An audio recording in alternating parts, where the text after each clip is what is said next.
Everyone's using ChatGPT, but have you ever wondered, how does it actually work?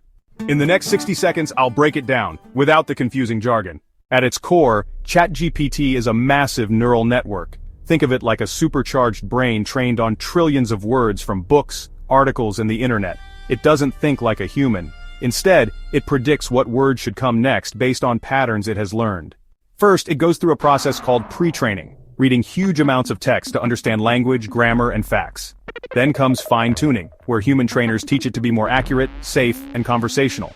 And finally, it gets reinforcement learning, where AI is rewarded for giving better, more human-like responses. When you ask ChatGPT a question, it doesn't search the internet. Instead, it looks at what you typed and predicts the most likely next words based on what it learned. It doesn't know facts, it just pieces together words that make sense, like a super powerful autocomplete. But here's the catch. ChatGPT can hallucinate or make up facts because it doesn't understand meaning the way we do. That's why double-checking AI-generated info is always a good idea. So, now you know how ChatGPT really works. Crazy, right? If you want more AI breakdowns like this, hit that like button and subscribe for the latest tech updates.